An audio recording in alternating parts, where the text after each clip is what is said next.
Bonjour à toutes et à tous, c'est Jean-Paul Chiroz, animateur de la FVA pour le projet Navistoire. Vous avez peut-être déjà vu deux vidéos, une qui présentait les éléments essentiels constitutifs du projet Navistoire, une deuxième qui présentait l'organisation du site web Navistoire, de quoi il a été fait et pourquoi. Et cette troisième vidéo a pour objet de faire rentrer dans le cœur du site lui-même, et qui est la première partie essentielle, qui est la carte qui permet d'accéder aux articles vous proposant de visiter et d'aller voir un certain nombre de choses concernant le patrimoine maritime. Donc vous êtes ici sur la page d'accueil du site, que vous commencez à connaître peut-être, Navistoire, et donc on va commencer par le premier chemin qui est proposé, qui est d'aller dans les régions, voilà, de Bretagne, l'Atlantique, et je vais en Méditerranée, puisque c'est là que nous avons commencé à construire des articles ou des idées d'articles avant d'aller plus avant, ou savoir si c'était intéressant et qui ça pouvait accrocher, intéresser. Donc je suis dans la page Méditerranée, j'y suis. Donc il y a trois articles généraux que j'ai déjà présentés, je n'y reviens pas, et j'arrive donc sur cette carte qui est le Navistoire, le guide pour vous aider à découvrir ce que vous pouvez voir ou faire dans cette carte. Donc là, vous avez toute la Méditerranée. Alors à l'est, vous avez qu'un article proposé, c'était juste pour montrer que l'est n'était pas oublié, mais on y reviendra plus tard quand on discutera avec les riverains de la Méditerranée Est, de ce qui les intéresse et ce qu'il y a à faire. Et donc donc celui-là, il est juste là pour montrer qu'on ne les oublie pas, c'est le port de Sanary. Mais donc on va regarder ensemble ce qui est possible de voir et de faire sur cette côte dite à l'ouest du Rhône, donc depuis le Grau-du-Roi jusqu'à Banyuls en terre catalane. Donc successivement, vous allez voir des petits pictos, soit c'est une encre, c'est parce qu'en gros ça tourne autour des bateaux, soit c'est une petite colonnade symbolique d'un bâtiment. À ce moment-là, c'est plutôt des constructions et plutôt des musées. Donc sur le Grau-du-Roi, on imagine un petit article qui va parler de l'histoire de la pêche, du port de pêche du Grau-du-Roi, avec une possibilité d'un contact avec une association qui s'appelle Siloué qui est présente. Ensuite sur Palavas, deux idées deux propositions. Un article qui pourrait traiter des barques de Palavas. Alors, je clique dessus, ça c'est l'idée des articles, on clique dessus, voilà. Donc un petit article qui indique qu'il y a effectivement des très belles barques qui sont visibles au port de Palavas, avec une association qui en assure l'animation et l'entretien, évidemment, qui est Marine et Tradition, et donc avec quelques liens possibles pour aller voir ces barques et éventuellement trouver des possibilités d'animation et d'embarquement. Un article toujours sur Palavas, sur le musée du patrimoine de Palavas, dans lequel il y a quelques éléments relatifs à la partie pêche et navigation qui peuvent être intéressants. Ensuite, région suivante, donc, qui est plus importante en espace et en type d'activité qu'on peut proposer, c'est la région de l'étang de Thau et de Sète. Et donc sur cette région-là, première idée, c'est d'aller à Bouzigues, voir, visiter le musée ethnographique du bassin de Thau, qui est un musée tout à fait passionnant, intéressant sur la pêche traditionnelle et ses embarcations, les nacelles pratiquées sur l'étang de Thau. Donc là, vous avez un lien. Je ne vous le montrerai pas pour tous les articles, mais ça montre l'idée. Le lien vous permet de sortir une Navistoire et d'aller directement sur le site concerné. Donc ça, c'est c'est le site du musée ethnographique. Et donc vous y trouverez toutes les explications sur où c'est, comment c'est, à quelle heure, etc. Donc voilà un article sur le musée ethnographique de l'étang de Thau. Et ensuite sur 7, plusieurs choses. Une proposition d'aller faire un tour au chantier de la Plagette, qui est un chantier historique de Sète dans lequel André Aversa a construit je ne sais combien de dizaines, centaines de bateaux. Alors là, vous avez là toujours la même idée. Alors je vais vous montrer un lien, c'est un peu représentatif de ce que vous pouvez trouver ailleurs. C'est que dans ce petit article, toujours très court, hein, vous avez un lien qui vous renvoie sur un autre site qui est un blog organisé et conduit par Hervé Groby, qui s'appelle Le Long des Golfes Clairs et qui contient plein d'articles passionnants. Il en a écrit un sur le chantier de la Plagette. Et donc voilà, vous allez sur ce site par ce lien et vous allez trouver un article qui vous donne des photos, des indications et qui, à mon avis, va vous donner envie d'aller le visiter parce que vraiment ça vaut le coup. Et puis il y a un deuxième lien vers une association qui est l'association Voile Latine de Sète et du Bassin de Thau qui aujourd'hui, par convention avec les autorités de Sète, est le gestionnaire de ce site ou en tout cas une partie du site. Donc voilà sur la plagette. Ensuite, je vais essayer d'aller assez vite pour aller jusqu'au bout. Donc il y a un article proposé sur le quartier de la Pointe Courte qui est assez typique A7, je ne le développe pas. Un article sur la maison régionale de la mer, qui est donc au cœur de Sète et qui, au-delà du fait que c'est un ancien palais consulaire avec une architecture tout à fait remarquable, et aussi le siège du Parlement de la mer de la région Occitanie, devant lequel vous pouvez avoir des rassemblements de bateaux, alors qu'ils sont pas toujours là, mais souvent ils sont là, et donc il permet aussi de faire le lien avec des ressources de la région, comme par exemple ici un lien vers une publication patrimoine et histoire sous l'égide de la région Cap Méditerranée, donc dans laquelle vous pouvez trouver des choses aussi intéressantes. Et enfin, dernier point sur 7, le musée de la mer.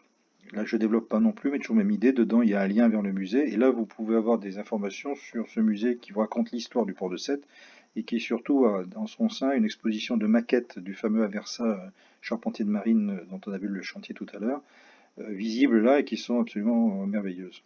Pour aller plus loin, donc sur Agde, où là la configuration thématique sont un peu différentes. Au départ, le Navistoire n'avait pas l'ambition d'aller jusque à l'époque antique, et puis finalement, vu ce qu'on a comme ressources archéologiques sur la région, de l'Est du Rhône, on s'est dit que ce serait vraiment dommage de ne pas y aller.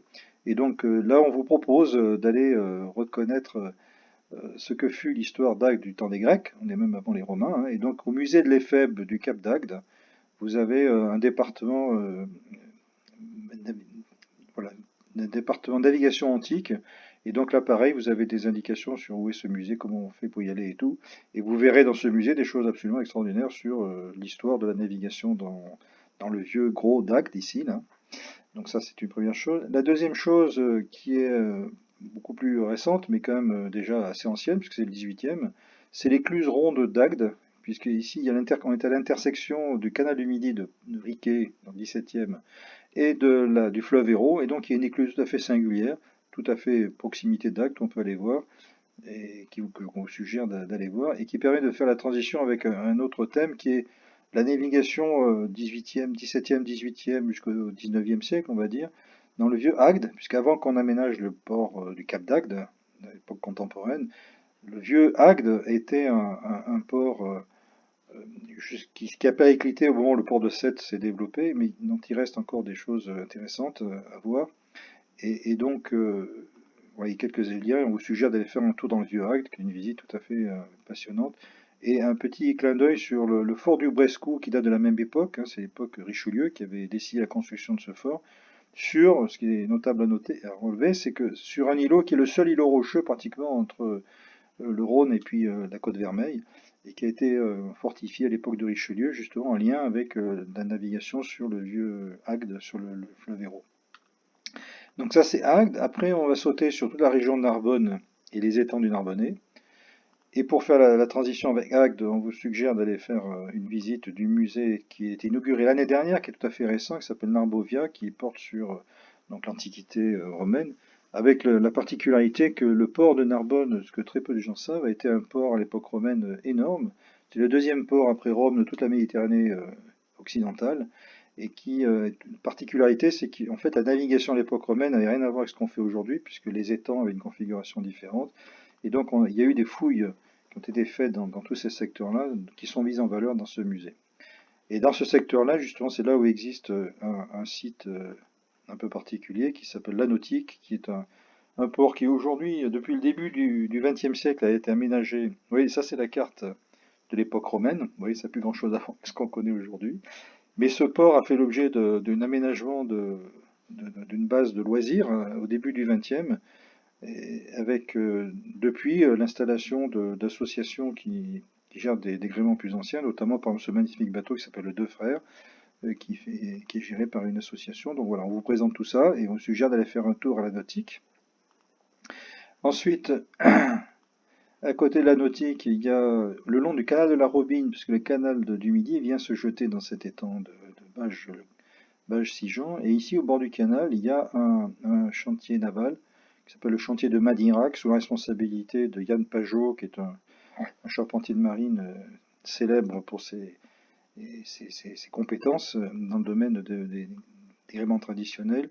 Et puis un petit tour à faire aussi, un village de pêcheurs qui est le village au bord de l'étang de l'Hérault, alors qui est un village tout à fait contemporain, là on n'est plus du tout dans la fouille, hein, avec des bateaux qui sont en plastique avec des moteurs, mais qui sont tout à fait représentatifs de ce que furent les anciennes embarcations sur ces étangs, qui étaient à l'époque en bois et à la partègue et à la voile, mais ce sont les mêmes pratiques de pêche pratiquement, et donc ils vous font aussi sentir l'ambiance de ces petits métiers au bord de ces étangs, et donc ça nous paraît de ce point de vue-là intéressant d'aller faire un tour. Pour finir sur Gruissant, un petit tour à une chapelle qui s'appelle les Osiles, dans lequel il y a des ex-voto magnifiques, et là aussi dans cet article on pourrait trouver des indications pour aller faire un tour. Alors pour descendre maintenant vraiment en terre catalane, donc on arrive sur l'étang de Bages-Sigean, de Sals-le-Cat, avec ici le lido du Barcarès, bien connu par les aménagements balnéaires qui ont été faits, mais beaucoup moins connu par ses ressources, notamment dans l'étang de Sals-le-Cat ici. Et par exemple, il vous est suggéré de venir faire un tour ici au bord de l'étang de Sals, dans un endroit magnifique où vous verrez ce que c'est que l'étang, très loin du lido, et en particulier un endroit où il se trouve qu'il y a une association qui s'appelle l'association Bonanza, qui fait de la restauration et qui gère un certain nombre de bateaux traditionnels. Voilà, ils sont là. Et donc là, toujours même idée, si on clique sur ce lien, on arrive directement sur le site de la Bonanza, l'association, qui vous permettra d'avoir des contacts. Et si vous avez envie d'aller visiter ce lieu et cette association, vous pouvez faire des belles rencontres. Et voilà. Donc ça, c'est ce côté étang. Côté lido, donc vous avez un premier ici intérieur au sein de la marina au port de la Coudalaire, une association qui pratique une activité là aussi peu connue mais tout à fait spectaculaire, qui est l'aviron de mer, mais sur des bateaux d'inspiration traditionnelle, où on est à 6 rameurs, ce qu'on appelle l'aviron à banc fixe. Donc là, pareil, vous avez une présentation de ce que c'est, parce que très peu de gens connaissent cela, et puis des idées pour avoir des contacts sur place. Et côté port Barcarès, à ce moment-là, proprement dit, trois possibilités d'articles. Un qui vous fait connaître l'existence au sein du port de ce qu'on appelle le quai des barques, dans lequel sont rassemblés une dizaine de gréements latins et traditionnels, avec des petits panneaux indicateurs qui vous expliquent ce que sont ces bateaux, quelles sont leurs histoires. Donc déjà ça, c'est une information qui est utile. Et pour concrétiser l'intérêt de ce quai, il y a un petit article qui vous indique que parmi ces bateaux, il y en a un, celui-ci, l'idéal, qui est classé monument historique. C'est quand même pas tous les jours qu'on a l'occasion d'aller voir un bateau historique, monument historique. Et enfin, un dernier petit article, ce qui est moins sur les bateaux, mais qui est sur la pêche, c'est le fait que entre le port et la plage, vous pouvez aller venir voir ça. Ça, ce sont des cabanes de pêcheurs, donc en sagne, en roseau, si on veut dire. Et donc là, toujours pareil, on vous dit que en ayant un contact avec l'association, vous pouvez avoir la chance de visiter ces cabanes de pêcheurs et avoir des petites expositions explicatives sur ce que fut la pêche il y a un siècle sur cet endroit qui évidemment a été, bon, d'une certaine façon défiguré par tous les aménagements balnéaires qu'on y a fait depuis. Toujours en descendant dans Cadet-Roussillon, bon, là vous avez l'identification du fait qu'il y a un quai sur lequel il y a 40 vieux gréements qui sont amarrés sur ce même quai. Alors pas tous des voiles latines, il y a aussi des vieux gréements anciens de plaisance, mais tout ça est très intéressant. Toujours pareil avec des liens pour savoir comment faire pour y aller. Et puis plus au sud, nous allons arriver à ce moment-là dans la dernière partie. Ici sur Argelès, un petit article pour un autre bateau au patrimoine historique, le Notre-Dame de la Consolation. Voilà. Et puis Collioure, où malheureusement il n'y a pas encore de musée, mais on vous donne quelques éléments avec des vidéos et tout ça qui vous montrera ce que fut la fin de la gloire des Sardinals, les barques catalanes qui pêchaient à partir de Collioure. Donc là vous avez des indications. Et enfin, sur Port-Vendre, bon, c'est quelque chose qui est très complémentaire de ce que l'on vient de voir sur les bateaux, les barques catalanes, qui étaient des bateaux de pêche, ont été centrés sur la pêche, mais il y a à Port-Vendre un bateau qui s'appelle un pailleboat. En fait, c'est des petites goélettes de cabotage, c'est des bateaux de cabotage qui servaient au transport de marchandises entre l'Espagne et la France au 19e, début du 20e siècle. Et donc qui est visible à Port-Vendre. Et pour terminer, puisque là on est à Bagnouls, on arrive à la frontière, pour terminer, un article sur l'atelier des barques, qui est un endroit remarquable dans lequel vous avez un site merveilleux, mais dans lequel il y a des anciennes usines qui ont été reconverties en restauration de barques. Voilà, je termine là et je vous remercie de votre attention. Au revoir.